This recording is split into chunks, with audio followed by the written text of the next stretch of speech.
Senhores, bom dia. Bem-vindos à entrevista coletiva referente ao momento da pandemia do coronavírus em Minas Gerais e as últimas definições do Comitê Extraordinário da Covid-19 com relação ao Plano Minas Consciente. Hoje é terça-feira, 16 de março de 2021.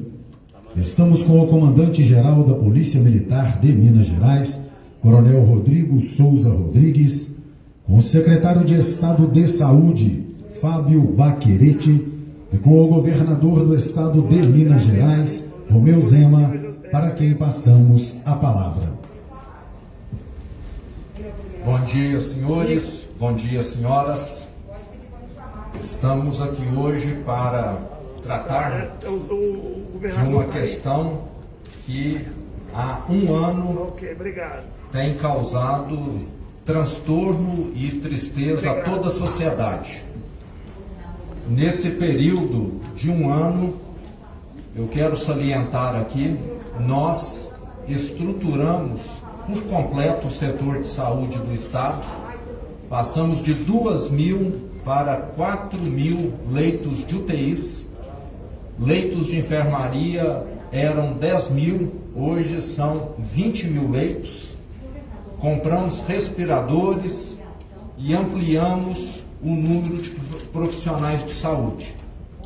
Mas mesmo com todo esse esforço e com o advento da segunda cepa que chegou ao Brasil no final do ano, início desse ano, nós tivemos um grande aumento no número de casos e de óbitos.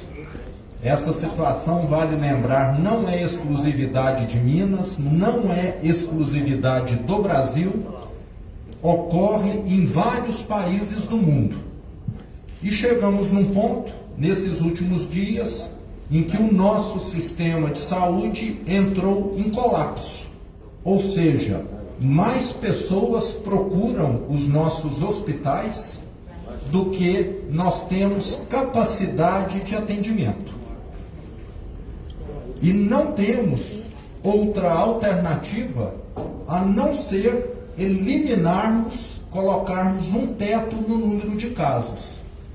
E a única medida conhecida até hoje é a vacinação, que está em andamento, mas a passos lentos, e também o isolamento social.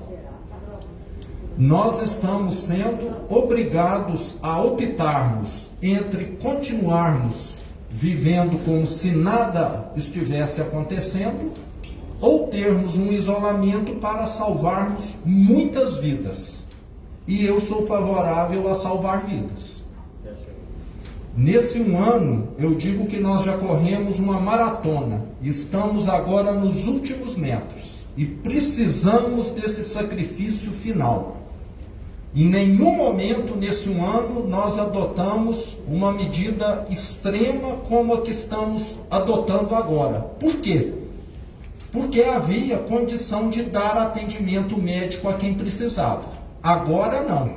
Agora nós começamos a assistir cenas de horror. Pessoas clamando por atendimento e não temos vaga nas unidades de saúde. É isso que nós queremos aqui em Minas, ver as pessoas começarem a morrer na rua? Eu tenho certeza que essa não é a opinião do povo mineiro. E por isso nós estamos adotando essa medida de 15 dias, excepcional, visando a preservar vidas. Não queremos que Minas Gerais seja palco de cenas das mais tristes que nós, infelizmente, já vimos aí nos últimos meses em alguns lugares. Conseguimos conduzir e fazer ao máximo tudo que estava ao nosso alcance. Mas nesses últimos dias se mostrou impossível. E quero lembrar que temos leito nos hospitais. Dá para ampliar a capacidade, mas não existem profissionais.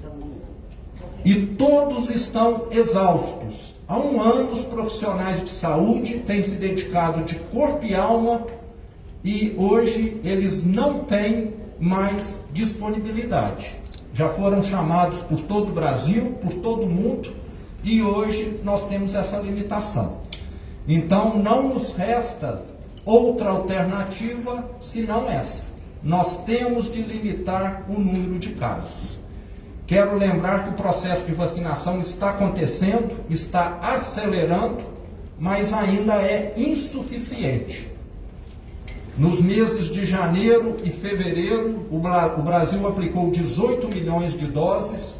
Nesse mês de março, somente março, está previsto 28, é um avanço. 18 em 2 meses para 28 em 1 mês. E no mês de abril está previsto 40 milhões, mais um avanço. Mas até que esta vacinação surta efeito, nós temos de preservar as vidas. Eu suponho que em 1 mês e meio, 2 meses, nós vamos ter com a vacinação uma queda muito expressiva no número de casos. Mas até lá, precisamos zelar pela vida das pessoas, o que é o mais importante. Eu tenho certeza, qualquer mineiro, se nós perguntarmos, você quer ver as pessoas morrendo nas ruas da sua cidade? Ele vai falar, não, não quero.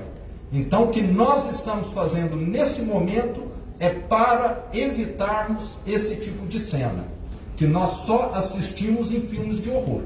E eu não quero que Minas Gerais vire palco de um filme de horror. Então, por isso que nós estamos aqui com essa medida dura, mas necessária. Não há outra alternativa. A outra alternativa seria se nós conseguíssemos amanhã vacinar toda a população. Estamos, sim, correndo atrás de 5 vacinas. Quero deixar isso muito claro, da Pfizer, da Janssen e da... Vamos pegar as que já estão autorizadas primeiro. Pfizer, AstraZeneca e Coronavac. Todas essas 3 já estão autorizadas pela Anvisa e nós já temos contatos com os respectivos laboratórios. E temos também com a Janssen e Sputnik, que ainda não estão homologadas, mas deverão ser em breve. Se esses laboratórios fornecerem para estados e municípios, a vacina vai chegar para Minas Gerais. Eu quero deixar isso muito claro. Comprar vacina numa pandemia é algo mais do que esperado. Tem gente se aproveitando disso. Eu comprei como se fosse um bilhete premiado de loteria. Nós estamos comprando, fazendo o que é necessário. E talvez por isso é que Minas tenha hoje a menor taxa de óbito dentre os estados do Sul e Sudeste. Nós estamos muito mais trabalhando do que propagando o que estamos fazendo. E os resultados têm aparecido. O que nós estamos fazendo hoje em Minas Gerais, aliás, a partir de amanhã, muitos estados já fizeram nesses últimos meses. Nós estamos aqui para salvarmos vidas. Nós estamos aqui para preservar a vida do mineiro. Tem um custo? Tem, mas na minha opinião, um custo menor do que a vida de todos. Obrigado. Este foi o pronunciamento do governador Romeu Zema. Passamos a palavra para o secretário de Estado de Saúde, Fábio Baquerete. Bom dia a todos. É um dia muito difícil para a gente. Certamente o pior momento que estamos vivendo em 12 meses de pandemia. Complementando o que o governador falou, a gente está vivendo um momento de uma alta taxa de incidência e ocupação de leitos em todo o estado. Então é um momento diferente, porque a gente é um estado grande, um país em tamanho, um país em número de leitos, e pela primeira vez todas as regiões estão sofrendo muito. Nós não temos mais a capacidade de transferir paciente de uma macro-região para outra. Isso faz com que a gente adote essas medidas mais duras. O que vamos apresentar hoje aqui, a onda roxa, não pode ser uma cor no mapa. Tem que ser uma mudança de comportamento de todo mundo. A gente precisa que cada cidadão mineiro entenda isso, porque não adianta restringir circulação, não adianta fechar comércios se as pessoas ainda não mudarem os hábitos. O mineiro foi sim, no começo da pandemia, um exemplo para o Brasil e veio, no decorrer do tempo, relaxando. Nós temos uma apresentação, por favor. Então, por que essa ação foi necessária? Então, esse gráfico de cima em linha mostra exatamente o comportamento da população em relação ao isolamento. A linha azul clara é a média do Brasil, a média mineira, e a linha azul escura é a média do Brasil. Essa mudança, inversão de comportamento, que Minas passou a ter um isolamento menor, se ocorreu perto de outubro, e vocês podem perceber que nas últimas semanas esse isolamento caiu muito, beirando 30%. Esse também é o nosso gráfico que mostra o número de casos, a média móvel de casos em laranja subindo de forma exponencial, e nas linhas de baixo o número de óbitos, acompanhando, obviamente, com um pouco de atraso, a mesma tendência. Já a evolução da ocupação mostra que no mês de março, especialmente nos últimos dias, a ocupação disparou, mesmo com o aumento de leitos. Então foram abertos vários leitos e mesmo assim o comportamento da taxa de ocupação é exponencial, mostrando que não há leitos sendo abertos na mesma velocidade do que o número de internações. E neste gráfico a gente mostra na linha vermelha o número de pedidos de internação e na linha escura de baixo o número de internações efetivamente realizadas. Este espaço entre essas duas linhas mostra o número de pacientes que estão retidos em unidades de saúde aguardando leito, mostrando que a gente não está conseguindo acompanhar. O que o Minas Consciente fala da onda roxa? Então, a onda roxa é a medida mais restritiva do Minas Consciente. Então, só poderão funcionar as atividades essenciais, além de existir regras adicionais sobre circulação de pessoas. E outro ponto super importante, que é o estágio obrigatório dentro do plano.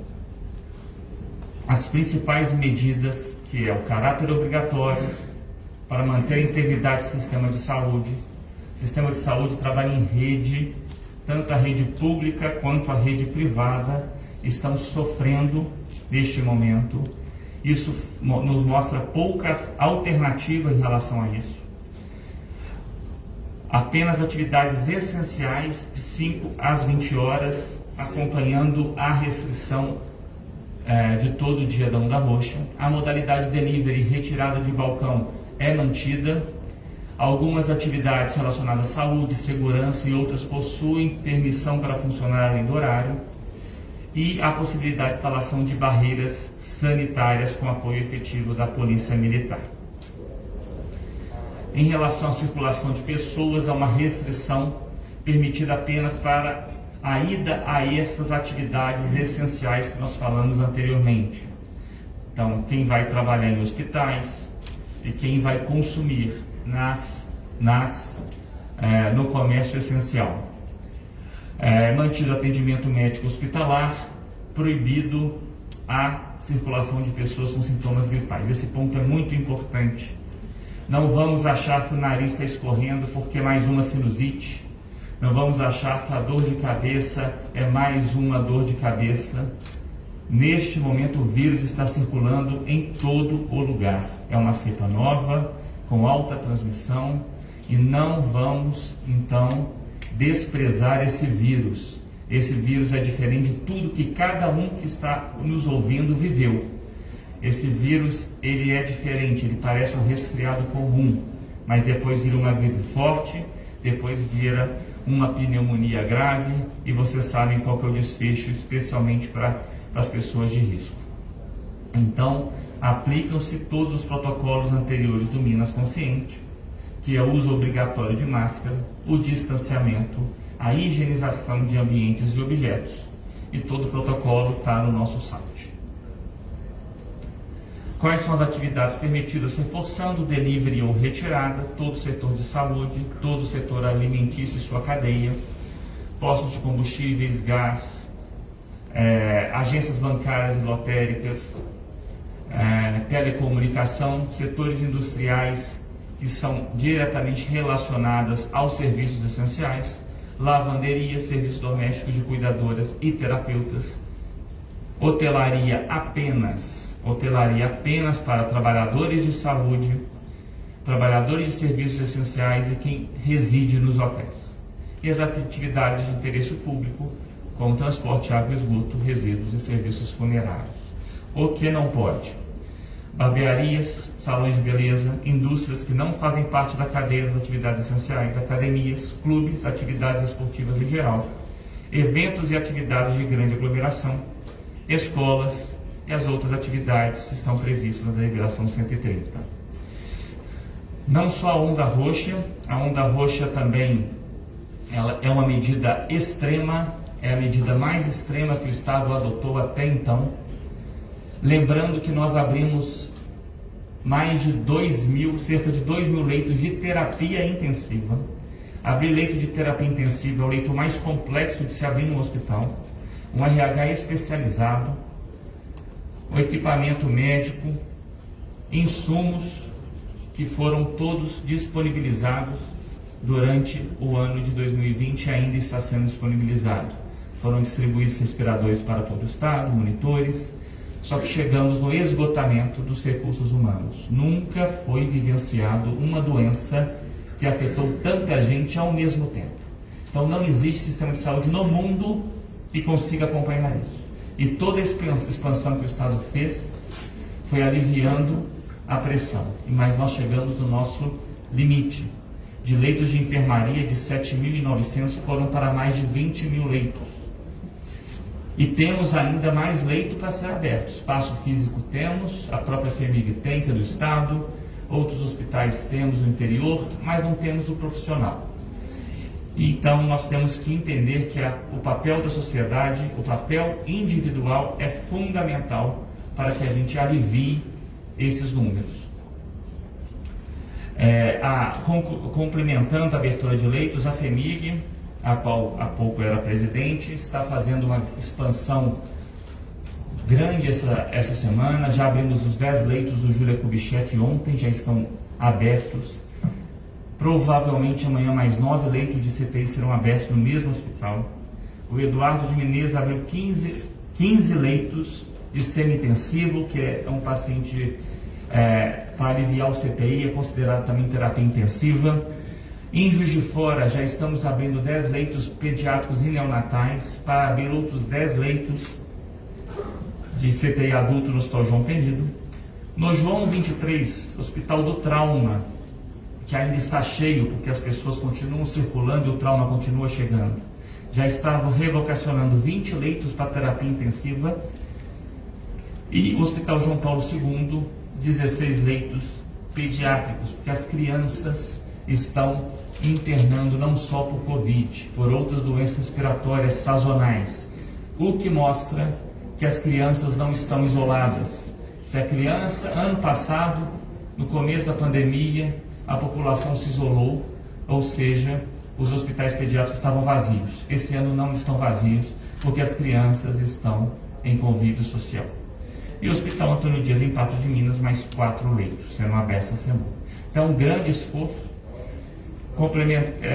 fortalecendo o que o governador falou. Nós temos que, individualmente, cada cidadão mineiro que mostrou que consegue, mostrou há um ano atrás que consegue se isolar, entender que é necessário esse comportamento para que a gente consiga esperar a vacina e consigamos, então, voltar a viver como antes. Obrigado. Esta foi a apresentação do secretário de Estado de Saúde, Fábio Baquerete. Vamos ouvir o comandante-geral da Polícia Militar de Minas Gerais, Coronel Rodrigo Souza Rodrigues. Muito bom dia a todos e a todas. Seguindo a mesma linha do que foi falado aqui, ficou muito claro que nós estamos no momento mais crítico dessa guerra pela vida, desse enfrentamento à Covid, onde é necessária a contribuição de cada um. Pela Polícia Militar, o senhor governador do estado determinou que nós estivéssemos, então, reforçando a nossa atuação e revendo os nossos protocolos, a pedido também dos prefeitos, né, dos principais municípios, onde, numa reunião, eles clamaram, eles pediram que a Polícia Militar estivesse, então, atuando de forma mais presente, né, mais protagonista.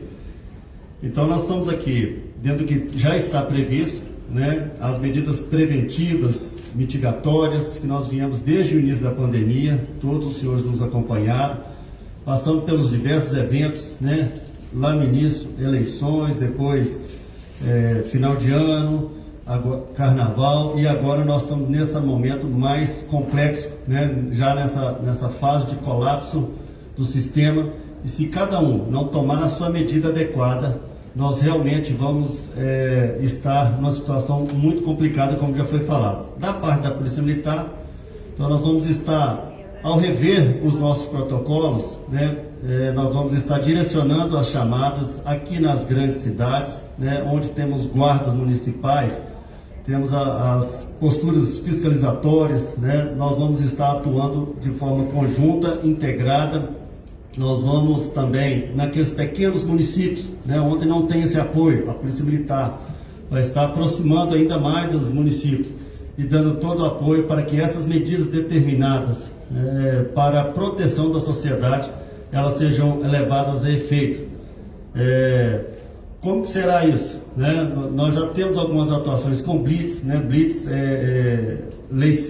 de lei seca, né? E também naqueles horários onde nós temos ali a atuação a partir das 20 horas, nós vamos estar reforçando a nossa atuação. Inicialmente, seguimos ainda com a fase de orientação, depois, dentro do protocolo, nós vamos assim estar conscientizando, organizando a população naquilo que for possível, aquele sistema de som, falando, alertando, para que todos saibam da gravidade do momento que nós estamos vivendo.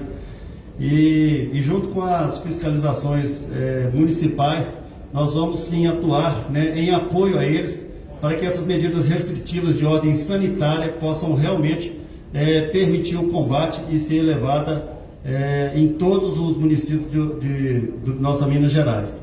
Então a Polícia Militar é obrigação nossa, né, a manutenção da ordem e a proteção à saúde pública.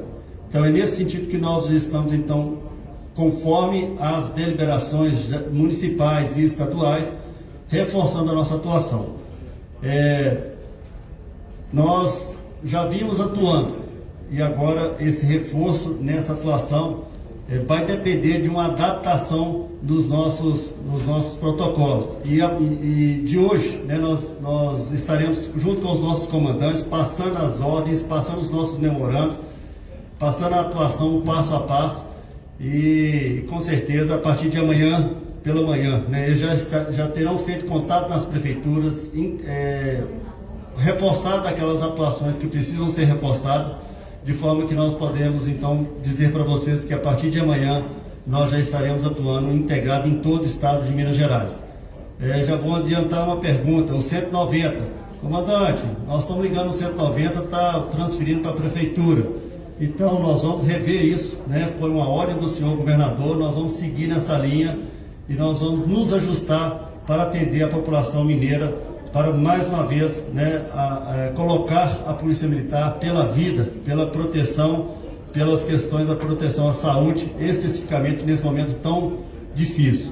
Então, refrisando, nós vamos estar refazendo o nosso protocolo, né, reforçando a nossa atuação, com blitz, com atuações específicas em todos os municípios, né? Mesmo aqueles pequenos municípios onde não tem guarda municipal, nós vamos estar sendo mais protagonistas ali, e onde tem a guarda de forma integrada, onde tem a fiscalização das posturas municipais, nós estaremos atuando junto com eles e seguindo aquilo que já está previsto, aquilo que é o protocolo, ou melhor, aquilo que já está nas nossas legislações. Então é essa atuação, é isso que vocês podem esperar da Polícia Militar. Conte sempre com a nossa Polícia Militar, um patrimônio do povo mineiro. Muito obrigado. Ouvimos o comandante-geral da Polícia Militar de Minas Gerais, Coronel Rodrigo Souza Rodrigues. Iniciaremos agora as perguntas dos jornalistas aqui presentes. Para a primeira pergunta, convidamos Flávia Cristine, TV Globo.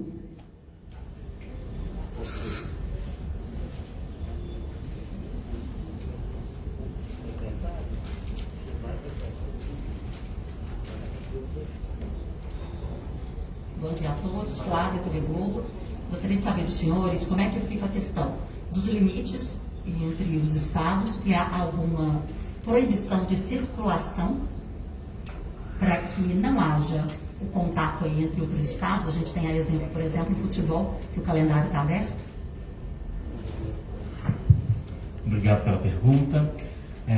Seria muito incoerente a gente tomar uma medida tão dura, tão restritiva, como essa que nós estamos tomando no Estado e permitir que jogos de outros estados acontecessem aqui em Minas Gerais. Então, definitivamente, lembrando que na onda roxa os hotéis não podem receber turistas, então fica inviável qualquer tipo de recebimento de jogos de outro estado. Então, a própria onda roxa, por definição, não vai permitir com que haja essa circulação. E qualquer circulação entre estados, as barreiras sanitárias irão abordar essas pessoas e ver se eles estão indo para serviços essenciais. Se estiverem para serviços essenciais, eles poderão prosseguir, senão eles serão notificados a retornar.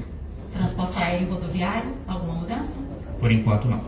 E uma última pergunta: o Estado está registrando nesse momento falta de insumos, sedativos, analgésicos em algum hospital? O capital humano já está esgotado, mas e os insumos? São muitos hospitais espalhados, então é uma realidade um pouco diferente, mas a Secretaria tem um estoque de retaguarda que vem distribuindo e evitando qualquer tipo de desabastecimento. O grande problema é a informação que não nos chega. Temos uma rotina de informações diárias, nós temos um acompanhamento diário. No entanto, alguns hospitais insistem em não nos mandar esse dado, isso prejudica a nossa análise. Mas temos isso sim, já fizemos uma compra, chegou nesse final de semana um estoque para que a gente consiga ajudar os prestadores, porque essa é uma função exclusiva de quem presta o serviço. Então, cada hospital tem que comprar o seu insumo, mas a gente entende que diante de uma pandemia o Estado contribua. Mas neste momento não há falta de kit de intubação, não há falta de nenhum insumo. O que nós temos que lembrar que o paciente de Covid ele usa muito oxigênio e aqueles hospitais que utilizam cilindros, eles têm uma logística complexa de renovação de gases e isso pode pontualmente demonstrar uma dificuldade, mas ainda não evidenciamos falta de insumo. Certo. Senhor governador, a questão do hospital de campanha, alguma previsão de reabertura? Com relação ao hospital de campanha, é bom nós recapitularmos aqui o seguinte: ele tinha 700 leitos de enfermaria. Nós ampliamos em todo o estado mais de 10 mil leitos de enfermaria. Hoje nós temos condição de ampliarmos esses leitos se encontrássemos recursos humanos. Então, se aquele hospital estivesse hoje montado, nós teríamos falta de profissionais para estar fazendo o atendimento. E o paciente fica muito mais bem atendido dentro de uma unidade hospitalar que tem UTI, que tem outros recursos do que no hospital de campanha. Ele foi necessário naquele momento porque nós não tínhamos previsão de como a pandemia iria se comportar. Mas quero salientar que no decorrer desses 12 meses nós estruturamos o sistema de saúde de forma a muito mais do que compensar o hospital de campanha. Nós ampliamos 15 hospitais de campanha em números aproximados à rede hospitalar do Estado. Agradecemos à jornalista Flávia Cristine, TV Globo, e convidamos agora Luciano Dias, TV Band. Bom dia a todos. Para deixar claro a situação do futebol, você falou de jogos de fora, de equipes de outros estados. O futebol mineiro, estadual, continua. Ainda em cima disso, Zema, como é que é o diálogo com o Calil nesse momento? O governo do estado fala uma linguagem, a prefeitura acaba falando outra. Por exemplo, temos um jogo marcado para amanhã, aqui em Belo Horizonte, do Campeonato Paulista. Como que é o diálogo com o Calil nesse momento? Não é um momento de todos falarem a mesma língua? O meu diálogo com os prefeitos de Minas Gerais, são 853, tem sido o melhor possível.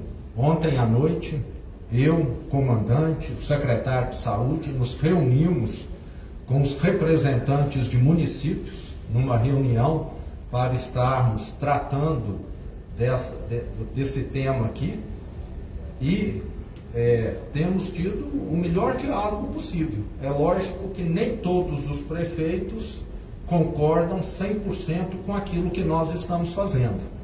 Mas eu sempre digo o seguinte: essas pessoas que podem ou não ser prefeitos, a população que discorda, que nos dê uma alternativa para salvarmos vida. A alternativa que nós temos, como eu disse, é a vacinação, que vai demorar um pouco, e o isolamento social, que começa a surtir efeito imediato. A transparência tem sido total com os prefeitos, então não tenho o que reclamar. Sobre essa questão desses jogos, você quer completar alguma coisa, secretário? Complementando, Luciano, obrigado. Nós realmente consideramos como área técnica incoerente a manutenção de qualquer tipo de jogo. Iremos discutir hoje, durante o dia, com todas as federações, com todos os envolvidos, e para achar alguma conclusão sobre isso, mas a área técnica percebe que seria uma medida tão restritiva como a onda roxa, a manutenção de jogos seria, de certa forma, muito complexo. Nós temos que avaliar que o jogo não é apenas a estada do jogador dentro do campo, existe tudo que se envolve e os riscos sanitários com isso. Então, durante o dia, iremos avaliar sobre isso para a gente tomar uma conclusão mais assertiva. Beleza. Agora, pergunta para o coronel: a polícia vai intensificar essa fiscalização, mas em relação à punição, muitas vezes a gente não vê a punição ali de uma forma certeira. Como é que vai ser a punição para quem descumprir as medidas? Muito obrigado, Luciano Dias, pela pergunta. O senhor sabe que cabe à PM a atuação em uma fiscalização em apoio à fiscalização das posturas municipais. E na sua pergunta, nós temos uns protocolos. O objetivo nosso é realmente a pessoa obedecer de forma consciente e não precisar das outras medidas. Mas as medidas fiscalizatórias, conforme cada município, ela poderá desde uma notificação, uma multa, ou se entrar na área criminal, as outras medidas. E o senhor sabe que isso aí vai ser decidido na outra esfera e não cabe à PM fazer essas punições. Então não tem punição prevista que a PM vai aplicar.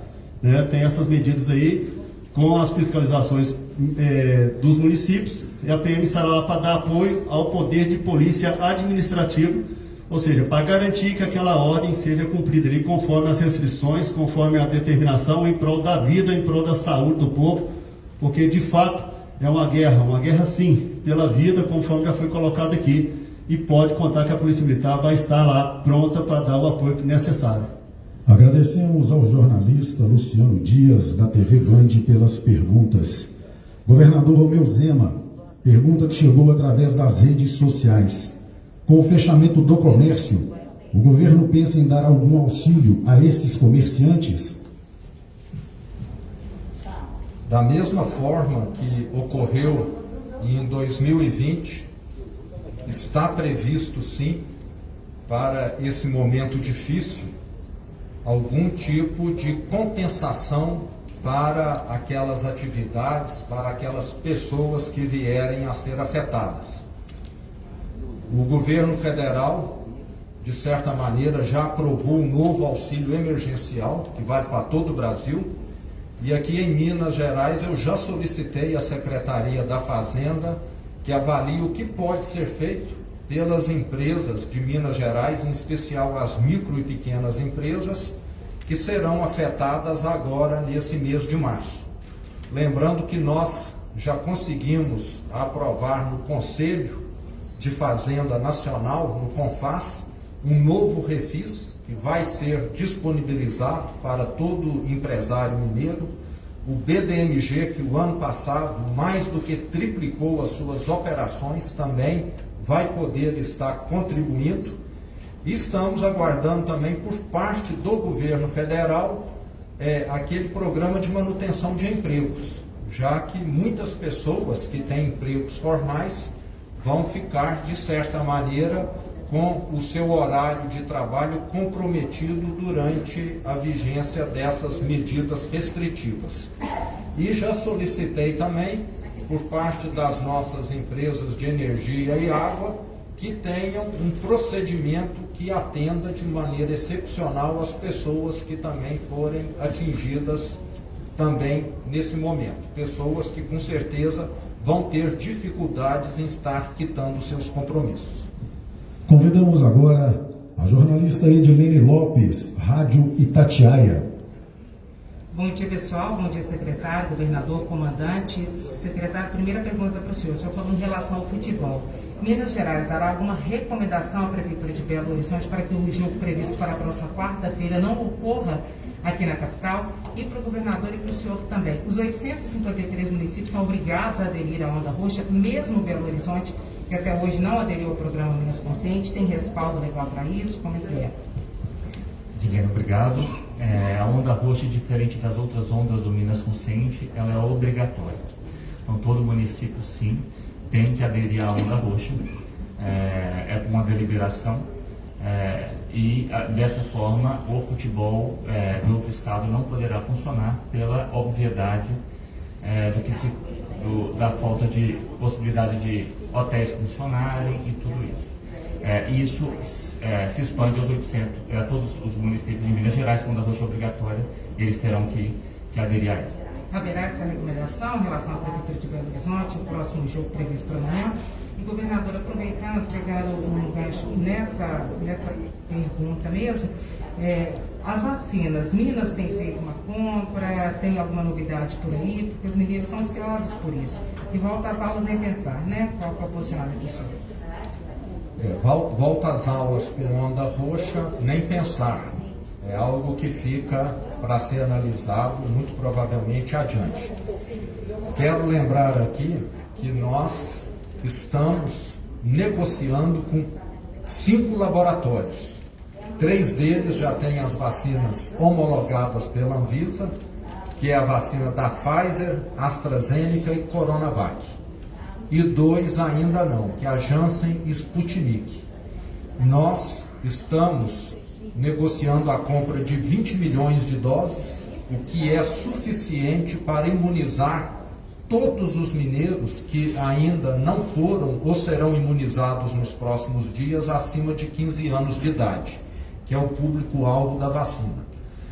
Eu quero assegurar aqui que, apesar de toda hora eu não ficar falando, nós compramos, nós estamos negociando vacina, o povo mineiro pode ter certeza que ele terá a vacina junto ou adiante de outros estados ou cidade. Porque esses laboratórios vão entregar simultaneamente quando houver essa disponibilidade. O povo mineiro pode dormir tranquilo que não vai acontecer de amanhã o estado A, B ou C receber vacina e Minas não receber. Então quero deixar muito claro, tudo que está ao nosso alcance com relação à compra, a fornecimento de vacinas está sendo feito. Que o mineiro fique tranquilo, a vacina vai chegar, ou pelo Ministério da Saúde ou através do Estado. Esse toque de recolher de 8 da noite às 5 da manhã vale para todos os estabelecimentos, porque os comerciantes têm reclamado bastante que os supermercados funcionam em horário normal. E, Coronel Rodrigo, uma pergunta para o senhor. As pessoas que forem flagradas descumprindo as normas, por exemplo, aqui no entorno da cidade administrativa está cheio de gente correndo, tem gente sem máscara, essas pessoas serão conduzidas, como é que vai ser? De volta para casa ou conduzidas para a delegacia? Como é que vai ser essa fiscalização? Bom dia, Edilene. Como nós falamos, nós estamos então revendo o nosso protocolo, né, em uma atuação mais específica, mais precisa, e junto com o pessoal da fiscalização nós vamos aplicar, né, as medidas mais restritivas. Então sim, é para ficar em casa, é para reduzir a circulação, principalmente nesses horários que foi estabelecido de 20 horas até às 5 horas da manhã. Nós já estamos com algumas atuações, nós estamos reforçando o emprego do policiamento nesses horários e já ocorreram algumas conduções, então bem orientação, se a pessoa aquecer e parar com aquela prática, né, ela ali fica a orientação, se não, aí tem as questões das posturas fiscalizatórias e se ainda resistir, né, ter as orientações, nós temos alguma condição que ela pode incorrer em algum crime, né, que seja de resistência, ou de desobediência, de desacato, ou até mesmo a exposição ou a propagação de doença contagiosa. Então aí todos os rigores ali da lei, né, vai ser gradual conforme a percepção ou não da pessoa que está sendo orientada. Então fique tranquila que a Polícia Militar em todo o estado ela estará atuando e nós precisamos realmente ver que as pessoas de uma forma consciente estejam obedecendo. Essa é a nossa vontade pela vida, pela proteção da nossa população. O resumo falou para ir para casa, tem que ir, né, comandante? Senão a polícia pode tomar... É simples e claro assim. Nós já temos leis para isso, nós temos a fiscalização, né? A fiscalização nós vamos atuar em apoio, mas tem atuação, as demais, como eu falei, é isso mesmo. Resumindo, a pessoa precisa obedecer e seguir, né? Nós temos toda a legislação já prevista, não alterou nenhuma legislação, nós vamos aplicar conforme essa medida agora drástica, a mais grave de todas, tem que estar consciente disso. Nós chegamos no limite do limite. É melhor eu conduzir uma pessoa porque ela está sendo desobediente, ou depois eu ter que atender uma ocorrência porque simplesmente ela está querendo registrar que não está sendo atendida porque não tem mesmo local para atender. Então as pessoas precisam chegar a essa consciência. Acabou. Aqui mesmo, do lado, não vai ter isso mais. Eu preciso só de um tempo. Até amanhã nós estaremos com todos os nossos comandantes em todo o estado de Minas Gerais, orientados e adequados como atuar. Saiba que você tem uma polícia cidadã, uma polícia solidária, nós sabemos do momento crítico que todos estamos, mas a polícia vai ser firme e ela vai aplicar o que está determinado. Secretário, o senhor complementa, por favor? Então, as atividades essenciais noturnas são as mesmas diurnas, então todas aquelas que na onda roxa podem funcionar, à noite irão funcionar de forma normalmente. A circulação de pessoas será restrita também a ir a hospitais e a serviços essenciais. Então não há uma mudança entre o que é atividade essencial diurna e noturna e geralmente noturno tem menos atividades, então a circulação de pessoas automaticamente é reduzida. Na reunião dessa quarta-feira pode ter alguma mudança no protocolo do Minas Consciente, alguma coisa que é considerada essencial não ser, por exemplo, as locadoras de veículos, concessionárias são consideradas essenciais. Pode haver alguma mudança nesse sentido? Irão haver algumas adaptações, mas não em relação ao comércio essencial, isso não é previsto de mudança, mas algumas adaptações estão sendo feitas, especialmente relacionadas a eventos, como a gente já discutiu mais cedo. Exemplo como atividades esportivas, jogos que a gente vai discutir para a publicação de amanhã já está essa retificação. Obrigada, secretário, comandante, governador. Obrigado, Edilene Lopes, Rádio Itatiaia. Convidamos agora Pedro Rocha, Rede Minas. Bom dia, secretário, governador, comandante. Governador, em São Paulo, quando o governador João Dória foi adotar o Plano São Paulo, a fase vermelha, que é bem parecido até com o Minas Consciente, cidades como São José dos Campos entraram na justiça para que não pudessem entrar nesse programa. Já há uma preparação do Estado para que cidades que queiram não aderir, que queiram seguir regras próprias, como o Luciano Dias até perguntou, a questão de Belo Horizonte? Muito obrigado. Depois eu tenho uma para o secretário Baquerete. Ok, obrigado. Eu quero salientar que nós temos o Comitê Extraordinário Covid, que se reúne semanalmente e compõe o Comitê Extraordinário Covid pessoas dos demais poderes. Nós temos participação do Tribunal de Justiça, da Assembleia Legislativa, do Ministério Público. E já temos em Minas Gerais esse tipo de situação em que o prefeito não acatou as deliberações do Comitê Extraordinário e o Ministério Público imediatamente entrou com uma representação e o Tribunal de Justiça deu decisão favorável ao Estado. Eu quero salientar aqui que, acima de tudo, está a questão de preservarmos a saúde e a vida das pessoas. Num momento como esse, como foi dito aqui, qualquer pessoa contaminada a mais pode vir a ser um óbito a mais, porque o Estado não tem mais capacidade de atendimento. Nós estamos vivendo um momento excepcional, e um momento excepcional exige medidas excepcionais. E o nosso alinhamento com o Ministério Público e com o Tribunal de Justiça tem sido total. Nada do que nós estamos dizendo aqui é novidade para eles. Eles já sabiam de antemão e participaram da discussão. O nosso intuito, vamos deixar muito claro, preservar vidas. Hoje nós estamos perdendo já pessoas porque não há atendimento. Se nós não adotarmos essas medidas, esse número só tende a aumentar. Então é uma questão humanitária, daí a importância do que o secretário falou. Todos precisamos ter consciência. Quem sai na rua desnecessariamente, quem faz alguma aglomeração, na minha opinião, pode ser taxado de assassino, porque ele pode estar transmitindo o vírus com uma pessoa que não vai ter atendimento. É um momento excepcional, mas espero que passe rápido.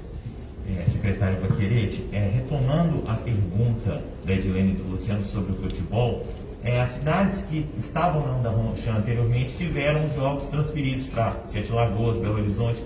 Pode haver uma sugestão de paralisação do Campeonato Mineiro também, além dos jogos fora do estado, ou vocês ainda não trabalham com essa hipótese? Muito obrigado. Obrigado. A onda roxa, então, é todas as regiões, todos os municípios. Então, a definição que será dada hoje sobre restrição de jogos valerá para todos eles, e aí sim, nenhum jogo poderá ocorrer. Só explicando um pouco melhor sobre o funcionamento noturno, apenas modalidades delivery e retirada de balcão poderão funcionar à noite do comércio, e as outras atividades essenciais, como saúde, segurança, essas duas atividades, só para não haver uma confusão sobre a restrição noturna. Então, somente na modalidade delivery e retirada de balcão. Nosso agradecimento ao Pedro Rocha, Rede Minas. Convidamos agora a jornalista Etel Correia, TV Alterosa.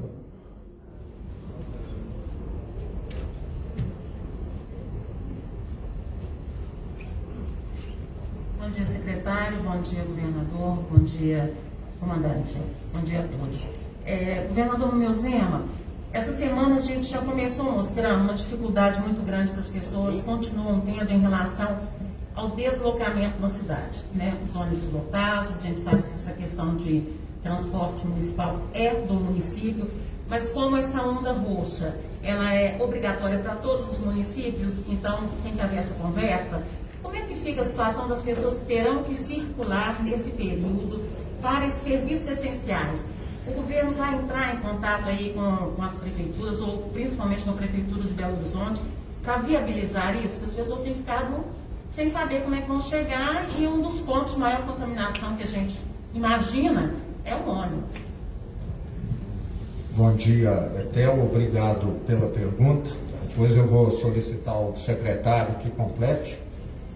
Etel, o que nós esperamos é que, com a redução das atividades em funcionamento, ocorra uma redução expressiva no número de passageiros também, já que boa parte, a maior parte das atividades comerciais ficarão fechadas, com certeza o número de passageiros vai reduzir.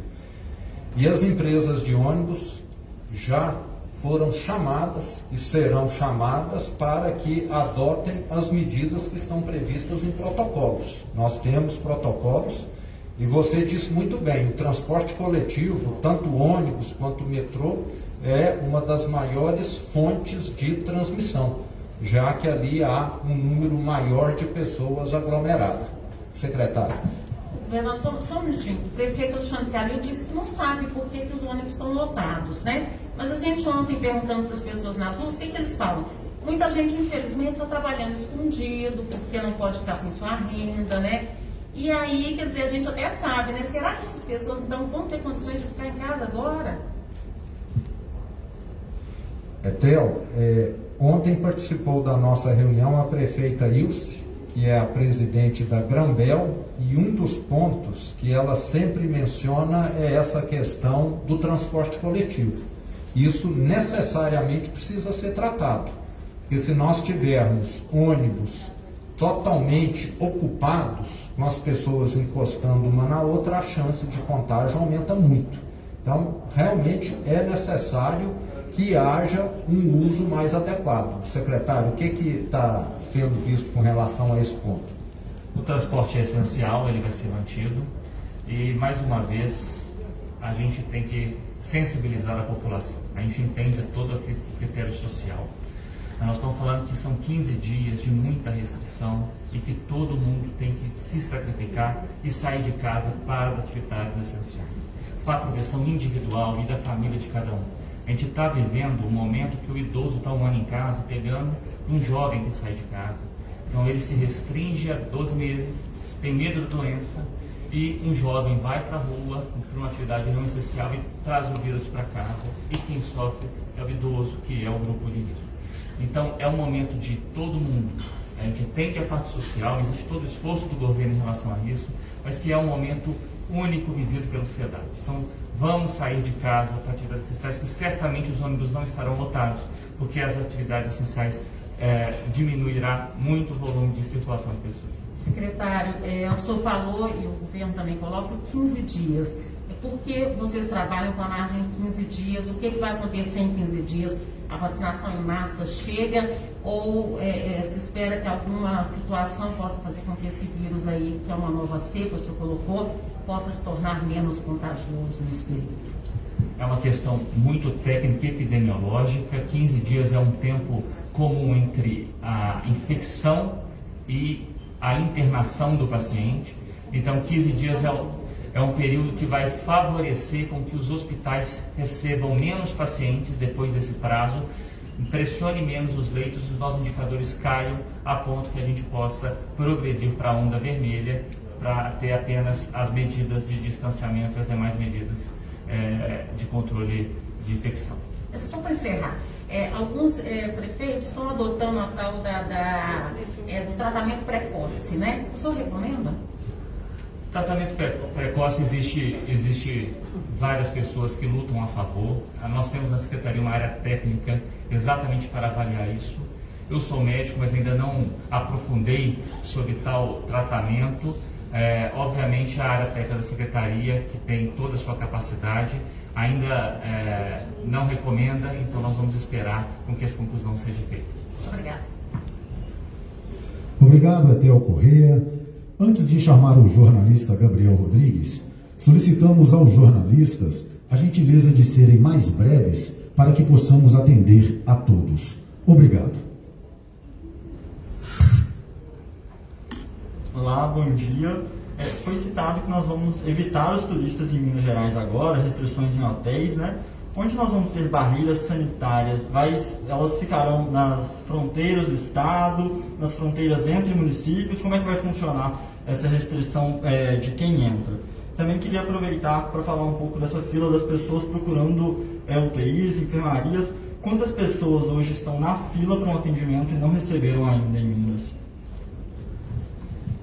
Vou pedir para o comandante falar um pouco das barreiras sanitárias, mas antes sobre os pacientes, nós temos uma nítida progressão do número do tamanho da fila de pacientes. A gente tem essa abertura sendo feita tentando reduzir, mas nós temos cerca de quase 200 pacientes diariamente aguardando. Essa lista ela é modificada diariamente, então saem pessoas e entram novas pessoas, e a gente vem nessa tentativa de expansão de leitos para poder zerar essa fila.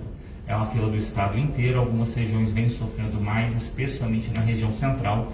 A região de Belo Horizonte, Grande Belo Horizonte, está sofrendo muito, mesmo com o local onde tem maior número de leitos, né? Nós estamos na região com maior número de hospitais e a progressão aqui vem sendo feita de forma exponencial.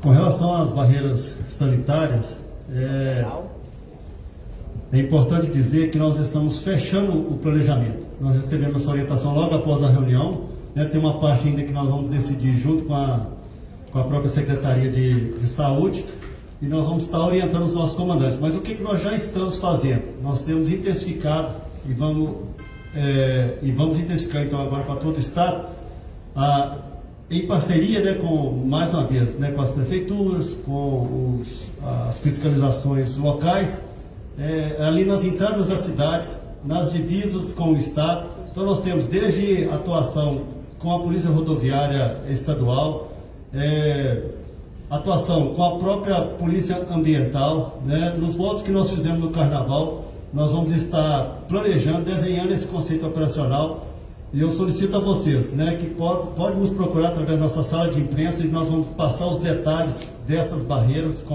assim que a gente tiver isso bem definido. Na verdade, o que preciso falar aqui essa barreira, ela funciona, ela precisa da atuação junto com a parte fiscalizatória dos municípios. Então nós vamos integrar isso, nós vamos desenhar um conceito e nós vamos atuar aí nos próximos 15 dias. Por enquanto, a taxa de distanciamento social em Minas não chega a 40%, né? E mesmo nos lugares onde já existe a onda roxa, não passa dos 45%. Qual que é a nossa meta com a onda roxa no estado? É chegar a qual porcentagem? E se não alcançarmos, pode ter uma onda roxa ainda mais restritiva? Obrigado. Vem caindo sistematicamente o isolamento, e por isso que eu reforço que a onda roxa não tem que ser uma cor no mapa, isso é a mudança de comportamento. Porque exatamente isso, regiões com onda roxa não estão conseguindo um grau de isolamento suficiente, porque a população não vem respeitando essas medidas. É difícil, todo mundo cansado, mas nós temos que entender que são 15 dias de grande sacrifício para que os hospitais consigam respirar e a gente consiga progredir dentro do nosso consciência. Obrigado, Gabriel Rodrigues. Convidamos agora João Henrique Dovale, 98 FM. Bom dia, governador. Eu queria entrar nesse tema que foi falado agora. Como fazer as pessoas acreditarem no isolamento, porque a gente vê cada medida que a gente toma mais restritiva, as pessoas não estão aderindo. E como falar para as pessoas, tem que ficar em casa porque o momento é crítico? Eu vou iniciar, mas peço depois do secretário. Ô João, passado um ano de pandemia, eu acho que é muito difícil uma pessoa que não tenha tido alguém da família ou do seu círculo contaminado ou até falecido. Eu, na minha família, tive diversas pessoas contaminadas. A minha mãe, inclusive, ficou 12 dias hospitalizada. Por um triz ela não foi entubada. E conheço diversas pessoas que faleceram, porque não resistiram. A maioria delas com a idade mais avançada, mas também pessoas, em alguns casos, mais novas. Isso tudo demonstra para nós que nós temos uma doença que é fatal, uma doença com a qual não se pode brincar. E nós não estamos falando aqui, como aconteceu no início da pandemia, em estar fazendo uma medida porque era uma proposta. Nós estamos falando aqui em fazer uma medida por extrema necessidade. É muito diferente do que aconteceu no passado. Qualquer pessoa pode ir hoje num hospital, não recomendo que vá, mas é só a título de exemplo, para ver pessoas implorando por atendimento médico. E se nós não adotarmos, não tivermos esse espírito humanitário, daqui a pouco essas filas vão sair do hospital e vão para as ruas. Será que é isso que nós queremos em Minas Gerais? Então nós precisamos, antes de tudo, ter humanidade nesse momento. Quem está saindo de casa, quem está provocando aglomeração desnecessariamente, está colocando a vida dos outros em risco. Está cometendo um ato grave. Então é necessário termos uma conscientização. Infelizmente, não é algo fácil, mas o momento demanda isso. Eu posso estar matando pessoas da minha família, conhecidos meus, ou pessoas que eu não conheço. Acho tudo errado. Então, é um momento de nós termos de refletir um pouco. não há vagas nos hospitais mais, isso tem que ficar claro. E se nós não reduzirmos o contágio, muitas pessoas vão morrer aguardando atendimento. Secretário. Complementando, eu sou médico e trabalho ainda em Hospital Santa Casa, que é o maior hospital de Minas. Posso dizer que vamos lembrar que está todo mundo cansado, e o profissional de saúde mais ainda. Além dele não ter o convívio social como toda a população, ele todos os dias está trabalhando, todos os dias está resistindo a uma pandemia que acaba com a saúde de todo mundo. Então, é uma questão muito individual. Lembrando que o mineiro já conseguiu isso. No começo da pandemia, a taxa de isolamento beirava 60%. Então, se o mineiro se conscientizar, se o prefeito nos ajudar, que está nos ajudando, nos apoiou ontem em reunião, isso vai acontecer. Então, são 15 dias de grande sacrifício e a gente vai colher esse resultado, e depois vem a vacinação e a gente, com o tempo, consiga recuperar o nosso convívio, a nossa paz, que nos perdemos aí em um ano. Governador, a gente está tendo as escolas estaduais abertas para receber matrículas. Como é que fica essa situação? As escolas vão ser fechadas? E também sobre as domésticas, elas podem trabalhar? Como é que está essa situação para as domésticas? A onda roxa permite, como atividade essencial, o trabalho doméstico, o trabalho de cuidador. Então isso não é impedido durante a onda roxa. Sim. E as escolas da onda roxa, são abertas. Essa será passado para a Secretaria de Educação, e diante da onda roxa, a matrícula presencial deve ser evitada, e nós vamos então adequar esse protocolo até amanhã. Obrigado, João Henrique do Vale. Para a penúltima pergunta desta entrevista, convidamos Regiane Moreira, Record. Olá, bom dia a todos. Secretário e governador comentaram a respeito da falta de profissionais, e a gente tem visto o apelo de vários estudantes de medicina, que eles alegam que faltam 2, 3 meses para concluírem os estudos e se dizem aptos a atuarem nesse momento. Eu queria saber se esse assunto está sendo discutido e se também há a possibilidade ou a necessidade de voltar com o hospital de campanha. Obrigado, Regiane. Eu vou responder primeiro, secretário, uma parte e depois você complementa. Com relação ao hospital de campanha, Regiane, eu saliento aqui que eram 700 vagas de enfermaria, e nós já ampliamos nesse um ano no estado mais de 10 mil vagas de enfermaria. Ou seja, nós praticamente já fizemos no estado de Minas Gerais 15 hospitais de campanhas equivalentes àquele que existia no Parque da Gameleira. Se hoje aquele hospital estivesse lá, ele não teria condições de atender as pessoas, porque faltaria recursos humanos, como você disse agora. E o paciente fica muito mais bem atendido no leito de enfermaria dentro de uma unidade hospitalar que tem UTIs, que tem exames complementares, do que ficaria no hospital de campanha que não tem nada além de leitos de enfermaria. Então, eu quero deixar claro o seguinte: nós estamos operando hoje em Minas Gerais 15 hospitais de campanha, distribuídos por todo o estado, por todas as unidades hospitalares. Pessoas para trabalhar em UTI, o secretário vai completar depois, é equivalente a alguém para pilotar um avião. Não adianta fazer um curso aqui de 30 dias e a pessoa vai estar apta a pilotar um avião, não. Vai estar, inclusive, colocando em risco a vida de outras pessoas. Estudantes de medicina, no último ano, o secretário vai responder, com certeza podem estar colaborando, mas estar dentro de uma UTI é um trabalho hiper especializado. Uma intubação mal feita pode condenar à morte um paciente. Secretário. Sobre o hospital de campanha, lembrando que todo o pessoal que trabalhou, que foi contratado no hospital de campanha, era da FEMIG, e a FEMIG hoje tenta sistematicamente contratar profissionais e sempre não consegue preencher suas vagas. Então, realmente seria apenas uma concorrência de onde trabalhar. Então, o hospital de campanha não teria com quem trabalhasse lá dentro.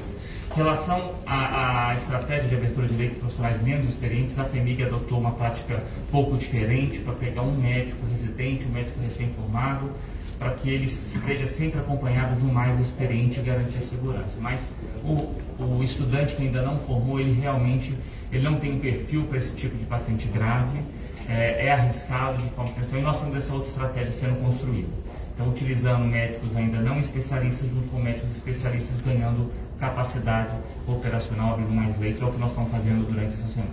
Obrigada. Pedido para ser breve, só a última pergunta. Todo mundo fez várias perguntas. Eu queria, governador, que o senhor só falasse a respeito dos servidores que foram imunizados aqui, diante daquela polêmica toda, se outros serão exonerados ainda, se há essa previsão, e, comandante, sobre as festas nos aglomerados que a gente tem acompanhado ainda hoje. Obrigada.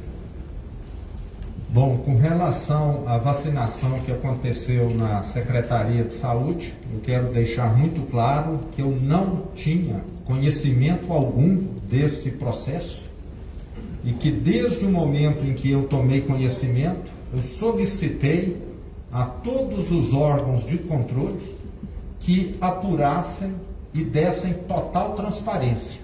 A lista foi enviada para a Assembleia e estamos averiguando. Se chegarmos à conclusão que cabe algum tipo de punição, ela será feita. Então é algo ainda a aguardar. Nesse momento seria prematuro ter alguma decisão a respeito disso. Eu, pessoalmente, não considero correto a forma como foi feita. Funcionários da área administrativa receberem vacinas. Mas não sou profissional de saúde, há determinações que em alguns casos isso seria permitido. Então vamos aguardar a conclusão desse levantamento, dessa apuração, para que as medidas sejam tomadas. Agradecemos à jornalista Regiane Moreira e para a última pergunta desta entrevista coletiva, convidamos Cecília Emiliana. Enquanto a Cecília chega aí, ela fez uma pergunta direta, importante aqui, desculpa, mas é o seguinte, ela falou sobre os aglomerados. É fato, Regiane, desde o Carnaval, no final de semana passado, só na sexta-feira, nós interrompemos 13 desses eventos. Agora nós estamos monitorando as redes sociais, nós estamos monitorando o acesso, e isso acontece por volta das 3 horas da madrugada. Então, por isso nós estamos com esse reforço de policiamento. Vai até as 23, depois uma outra turma pega, e a gente está itinerante. Nós estamos com equipes itinerantes em todos os aglomerados. E neste final de semana, de novo, 9 foram interditados. Então, assim, a nossa equipe de jornalismo pode passar os dados mais detalhados para vocês, mas com certeza eles estão tentativa. Todos aqueles que chegam às denúncias, nós estamos indo e atuando. Nós refizemos a alocação do nosso policial para fazer esse combate nesse horário tão impróprio, né, para fazer, ao nosso ver, uma aglomeração e fazer um evento desse tipo. Mas são aqueles eventos clandestinos, inclusive, não é só nos aglomerados, sítios. Nós temos tendo muitos chamados nos sítios, nós estamos indo em todos. E agora, aquilo que era feito aqui em Belo Horizonte, com muita maestria, com muita parceria junto com o pessoal da fiscalização e a Guarda Municipal, nós vamos fazer em todo o estado de Minas Gerais.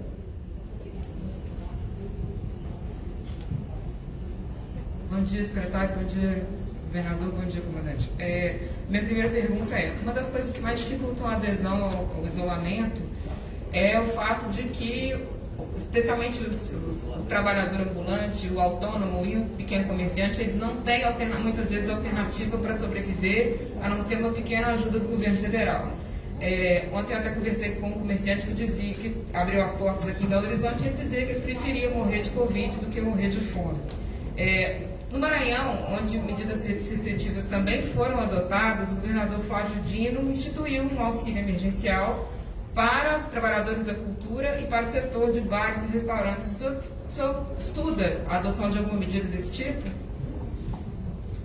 Sim, já solicitamos à Secretaria da Fazenda que avalie o que pode ser feito e tivemos inclusive uma reunião na semana passada com representantes da área de cultura, de entretenimento, onde eles trouxeram já uma série de propostas para que esse setor possa receber algum tipo de auxílio, e está sendo analisado também. Nós sabemos que essas pessoas foram as mais afetadas, a área de cultura principalmente. A Lei Aldir Blanc ajudou muito, mas com essa nova cepa do vírus, nós vamos ter talvez de fazer alguma coisa a mais. E com relação a esse comerciante, eu vejo aí uma pessoa egoísta. Eu posso até falar, eu prefiro morrer de Covid, mas eu tenho certeza que o vizinho dele, pessoas que ele conhece, talvez não pensem diferente, não pensem como ele. Então não é uma questão só o que interessa a mim, é uma questão o que eu posso estar contribuindo para com os demais. Ele não está sozinho no mundo, não. Cada um é dono da sua vida. Mas quando o que você faz coloca a vida dos outros em risco, aí a situação fica diferente. Mas para as demais categorias, por exemplo, o pequeno comerciante ou mesmo para o ambulante, o governo estuda algum tipo de ajuda? Estamos estudando sim. Lembrando que o ano passado nós fizemos uma ajuda expressiva. Foram destinados, eu não tenho o número aqui, mas uma ajuda para mais de 500 mil pessoas. Foi algo bem expressivo o ano passado. Em outubro, novembro e dezembro. Nós pagamos em 3 vezes um auxílio. Outra pergunta que eu gostaria de fazer é o seguinte: além do lockdown, que é uma medida, da onda roxa, que é uma medida extrema, né, e ela é uma medida de curto prazo, os infectologistas são todos unânimes em dizer que é preciso controlar isso também para poder evitar a lotação das UTIs, também ali na atenção primária, né? Por exemplo, com testagem da população para que haja detecção precoce, para que haja uma ação do médico para poder, por exemplo, impedir que as pessoas saiam para as ruas e contaminem outras pessoas e continuem com a propagação do vírus. A gente sabe que a testagem em Minas é baixíssima. O governo pretende tomar alguma atitude nesse sentido? Houve uma ampliação durante todo o ano de 2020 da testagem, a quantidade de testagem. Novos métodos recentes foram até incorporados a alguns hospitais, como o teste rápido de antígeno, que dá uma resposta rápida, especialmente naquele paciente que acabou de chegar, já é testado, em 3 horas você sabe o resultado para saber se ele tem que ficar isolado ou não, e no próprio servidor também. No entanto, nós temos que lembrar que nós estamos num momento de circulação muito grande e é difícil a gente testar todos, lembrando que vários são assintomáticos ou com poucos sintomas, que nem buscam algum tipo de atendimento para testar. A atenção primária é do município, de gestão do município, mas o que vale a pena em relação, além desse aumento de testagem, nós estamos vivendo um momento muito pontual, que não dá muito tempo da gente fazer uma grande ampliação estrutural, em tão pouco tempo, todo cidadão mineiro entender que um nariz escorrendo, uma dor no corpo, uma dor de cabeça, neste momento não pode ser considerado algo normal. Então, se ele está com o nariz escorrendo, até que se prove ao contrário, ele é suspeito de Covid. Então, é muito importante que o cidadão mineiro entenda que neste momento o Covid é o vírus que mais afeta todo mundo. Então, a chance de ser Covid sempre é maior do que qualquer outro vírus. A última pergunta que eu gostaria de fazer é com relação ao oxigênio, né? A gente recebeu aqui informações de que está faltando oxigênio em algumas cidades de Minas e a situação está bem crítica, né? Alguns pacientes estão está tendo dificuldade de intubação, está faltando esse tipo de insumo. Então, o que o governo do estado tem que fazer? Bom, o oxigênio é um insumo essencial e complexo na sua logística. A maioria dos hospitais grandes que têm leito de CTI utilizam grandes reservatórios de oxigênio líquido. Mas os leitos que estão sendo ampliados, muitos deles não dá tempo de criar essa estrutura e são leitos com cilindros de oxigênio, são aquelas balas de oxigênio. Então a logística desse insumo é complexa, tem que se trocar várias vezes por leito e o paciente Covid exige muito oxigênio. Então está sendo feito pelas empresas, que são as fornecedoras de oxigênio, uma grande reestruturação logística no Estado, que é uma questão muito mais logística de qualquer outra coisa. Mas a gente já vem pedindo apoio do Ministério da Saúde em relação a isso, já prevendo sim esse aumento de consumo de oxigênio para que não haja nenhum tipo de falta de suprimento no decorrer desses dias. E anestesia? Parece que está faltando também anestesia para intubação. Isso. O kit de intubação, nós fizemos uma compra recente, o Estado conseguiu aderir a uma compra recente, lembrando que esse medicamento é essencial e o prestador, o hospital tem que comprar na sua rotina, mas nós como Estado compramos uma quantitativa para poder distribuir para as regiões que mais faltam, mas essas regiões não nos têm dado dados confiáveis de número desse tipo de medicamento. Mas lembrando que o Brasil hoje é o epicentro do mundo de Covid, o Brasil inteiro está consumindo muito esse medicamento, então provavelmente esse consumo vai afetar sim a distribuição. O Estado vem fazendo essas compras para garantir assistência. Obrigado, Cecília Emiliana, Estado de Minas, pelas perguntas. Antes de encerrarmos, passamos a palavra para o governador Romeu Zema, que fará um alerta. Bom, senhores e senhoras, para nós encerrarmos aqui a nossa coletiva, eu queria deixar um alerta grave que, infelizmente, tem circulado muita fake news de todo tipo, de toda natureza. Eu gostaria de alertar todos que as informações oficiais estão nos sites do governo, ou nas redes sociais do governo, ou nas minhas redes sociais, ou na imprensa, que sempre procura informar com fontes confiáveis. Mas muitas pessoas abusando, pegam um vídeo de um ano atrás e publicam como se fosse algo que aconteceu agora. Isso assistimos nesses últimos 10 dias. E encerro aqui fazendo um apelo ao povo mineiro. Já atravessamos um oceano e já avistamos a praia. E esses últimos metros que faltam serão esses próximos 15 dias, que serão determinantes para que nós venhamos a ter um Estado que consiga continuar prestando assistência médica a quem precisa. É um momento único, é um momento diferente de tudo que nós assistimos nos últimos 12 meses desde que o vírus chegou.